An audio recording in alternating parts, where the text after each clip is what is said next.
Hello दोस्तों, नमस्कार, आदाब, सत श्री अकाल। दोस्तों, ह्यूमन 3.0 में आप सभी का स्वागत है। आज जो हम लोग टॉपिक डिस्कस करने जा रहे हैं वो है how to find God scientifically. Question, एक वैज्ञानिक तरीके से हम लोग ईश्वर को कैसे जानें या अपने क्रिएटर को कैसे जानें।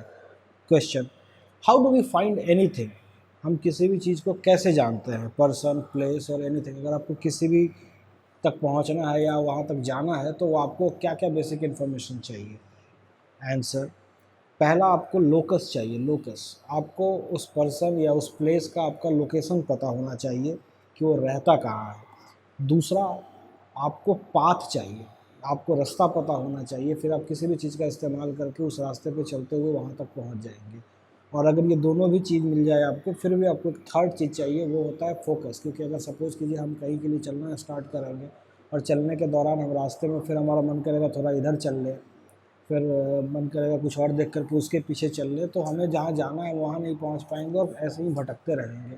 सो if we want to reach any place और एनी पर्सन, हमें तीन बेसिक रिक्वायरमेंट होती है। एक तो हमें उसका लोकेशन पता होना चाहिए, दूसरा हमें रास्ता पता होना चाहिए, पाथ पता होना चाहिए, और तीसरा हमारा फोकस क्लियर होना चाहिए। So if you want to find God scientifically, तो गॉड में भी आपको ये तीन इन्फॉर्मेशन चाहिए। तो जो सबसे पहला इन्फॉर्मेशन है कि वो रहता कहाँ है, तो हर हर इंसान के अंदर ही वो रहता है। जिसको ढूंढा बहर बहर और बैठा है भीतर छुप के, तेरे अंदर एक समंदर क्यों ढूंढे तुक्के तुक्के। ये गाना आपने सुना होगा, या आप जितने भी लोगों को सुनेंगे और धीरे धीरे हम लोग इसमें देखेंगे कि लोकेशन, आप मंदिर मस्जिद कहीं पे भी जाएं, वहाँ जाकर के आप आंखें बंद कर लेते हैं और फिर आपको एक फीलिंग आती है जिसमें आपको लगता है कि उन जगहों पे वो है, बट वो उन जगहों पे नहीं है, वो हर जगह है। पर आप उसको अपने अंदर ही जान सकते हैं, आप उसको किसी और के अंदर नहीं जान सकते, आपको वो खुद के अंदर ही मिलेगा। सो द फर्स्ट मिसकंसेप्शन जो आपको क्लियर कर लेना है कि आप चाहे जितना भी बाहर आपको ढूंढना है ढूंढ लो, वो मिलेगा आपको अंदर ही। दूसरा, पाथ। देखिए दोस्तों, इसके बिलियन रास्ते हैं, करोड़ों रास्ते हैं यहाँ तक पहुँचने के। तो हम लोग अभी पाथ पे नहीं जाते हैं। पाथ तो अगर आपने एक बार पता चल गया आपको कहाँ जाना है और आपका फोकस है, तो रास्ता आप नहीं भी होगा तो आप रास्ता बना लेंगे। सो लोकस आपको क्लियर हो गया कि वो आपके अंदर रहता है। और फोकस इसलिए ज़रूरी है दोस्तों, फोकस में फो फोकस वो एक ही है, वो एक ही है। और वो, उसका ना कोई आकार है ना स्वरूप है, वो इज ओमनी प्रेजेंट। जो डेफिनेशन से we will discuss it later on. तो हम लोग फोकस कैसे करें यहाँ पे, अगर स्वामी विवेकानंद की बात को हम लोग माने तो उनका ये कहना है आइडल वर्शिप में कि अगर आप अपने अंदर अपने अंदर फोकस करना मुश्किल होता है, तो आपको जहाँ मन है, जिस जिस जगह भी आपको मन होता है, किसी जगह के मान करके, क्योंकि वो हर जगह है, तो आप वहाँ पर अगर फोकस कर लेंगे तो धीरे धीरे आपका वो फोकस शार्पन हो जाएगा और समहाउ आप अपने अंदर भी एक समय देखने पाएंगे। जब फोकस करते करते आपका वो, जिसको इंडियन फिलोसॉफी में कहा जाता है, थर्ड आई ओपन हो जाता है, और आपका फोकस इतना शार्प हो जाता है कि आप बाहर के बजाय आप अपने अंदर भी देखने लगते हैं। पर इसमें फिर हिंदू धर्म के अंदर एक और प्रॉब्लम हो गया है कि हम लोगों ने इतने सारा भगवान बनवा लिए हैं, जबकि वो सिर्फ शिव शिव का जो डेफिनेशन है वो सेम है।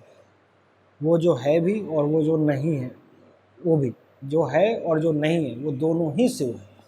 तो अगर आप लेकिन उसमें क्या है ना, आप उसको ही, उन्हीं को ही अलग अलग तरीके से आप अलग अलग रूप में पूजा कर सकते हैं। तो आपको ये एहसास रहना चाहिए कि वो जो एंटिटी है, आप चाहे जिस भी रूप में उसके बारे में जानना चाह रहे हो, वो है एक ही।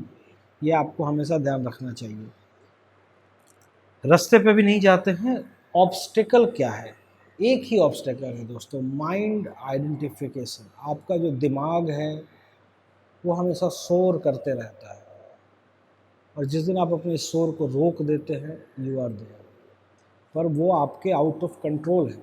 जैसे आप समझिए, आपका ये हाथ है, अगर मैं चाहूँ कि मेरा ये हाथ यहाँ पे रहे तो यहाँ पे रहेगा, अगर मैं चाहूँ कि मेरा हाथ मैं ऐसा उठा के यहाँ रखूँ तो यहाँ रखूँगा।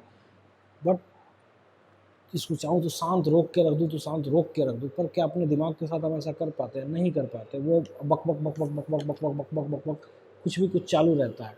पर क्योंकि सभी ऐसा करते हैं तो इसको ना काफ़ी नेचुरल मान लिया गया, जबकि ये नेचुरल नहीं है। ये दिमाग शांत हो जाता है। आप अलग अलग टेक्निक से इसको शांत करते हैं, कभी योगा में कर लो, मेडिटेशन में कर लो, सूफियाना गाने सुन के कर लो, गाने सुन के कर लो, जैसे भी कर लो, you have to stop this chatter of mind, it uncontrolled chatter of mind. अगर आप माइंड के दो काम है, एक तो हम इससे काम लेते हैं और एक अपने मन से बकबक कर रहा है। तो जब हम इससे काम ले रहे हैं दैट्स फाइन, जब पर लेकिन ये अपने मन से बकबक करते रहता है, ये हमें एक भी सेकंड शांत नहीं होने देता। और जैसे ही हम इसको शांत करते हैं, we experience a feeling which we will discuss later on. वो फीलिंग है जिसकी हम बात कर रहे होते हैं और हर धर्म में बात की गई है।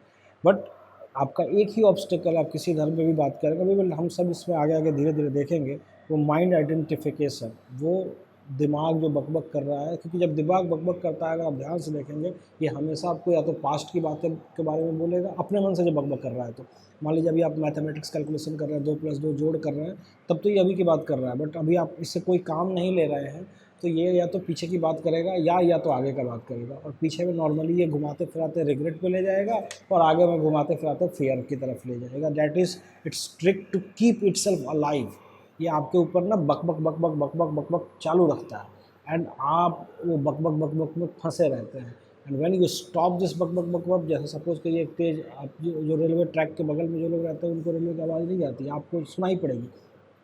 लेकिन अगर रेलवे ट्रैक में रहने वाले लोग भी जिस दिन रेलवे की आवाज़ को सुनेंगे, मतलब जिस दिन बंद हो जाएगा, तो उनको लगेगा कि शांति आई है। तो ये दिमाग का जो बकबक है, ये आपको शांत करना है।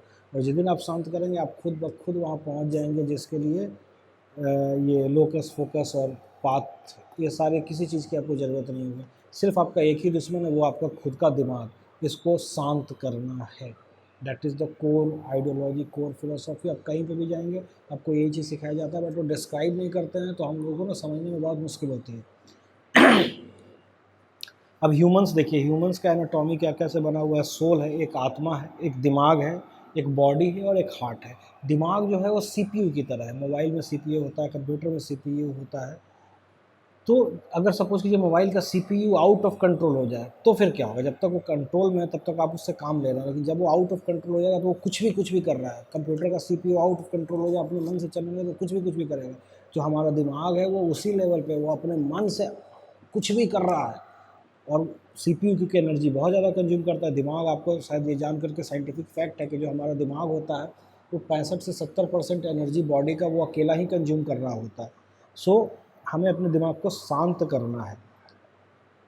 तो माइंड जो बना हुआ है, वो हमारा जो बॉडी का एनाटॉमी है ह्यूमंस का, वो सोल, माइंड, बॉडी और हार्ट का बना हुआ है। अगर आप दिमाग के आइडेंटिफिकेशन में रहेंगे, तो it will take you to suffering, fears and regret से आपको हमेशा उनमें उलझा के रखेगा। And when you get beyond your mind, you will find a place in your in you will find a frequency where you will find joy, love and peace. These three things come automatically.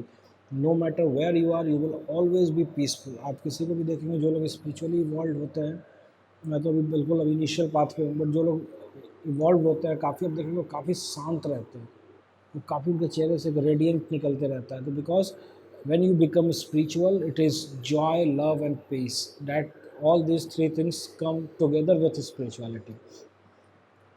अगला जो concept है वो समझना ज़रूरी है दोस्तों, concept of singularity and duality.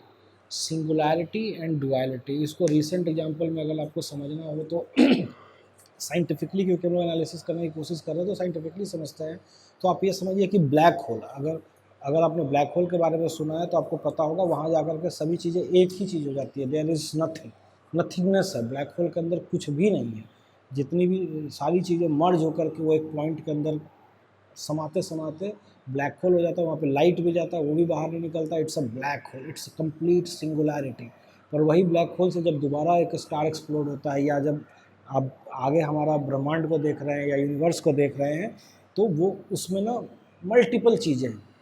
तो that is called duality, कि वो एक ही चीज़ है singularity, but when it explodes into the universe, it takes forms of multiple things. Sun का फॉर्म ले लेता है, स्टार का फॉर्म लेता है, मेरा फॉर्म ले लेता है, आपका फॉर्म ले लेता है, पेड़ का फॉर्म ले लेता है, एनिमल का फॉर्म ले लेता है। बट जब वो ब्लैक होल में जाता है, it becomes one. So you will have to understand, आपको ये समझने की ज़रूरत है कि वो सिंगुलैरिटी, जब जब वो ब्लैक होल में चला गया कोई भी चीज़, तो वो एक ही हो गया, दैट इज़ सिंगुलैरिटी। हिंदी में मुझे सिंगुलैरिटी का पता नहीं है। और जब वो बाहर आ गया, in the universe, then it is duality. Rules of duality, ये बहुत इंपॉर्टेंट, इस पर हम लोग हालांकि लेटर ऑन डिस्कस करेंगे। जो डुअलिटी के रूल्स होते हैं, जब आप डुअलिटी में आ जाएंगे तो आप देखेंगे चाहे वो एनिमल हो, ह्यूमंस हो, हर जगह हो, उनके कुछ बॉडली फंक्शंस है। सपोज करो आप ह्यूमन्स है तो आप खाना खाओगे ही, आप उसके बिना जी नहीं सकते, but your mind takes this also as identification.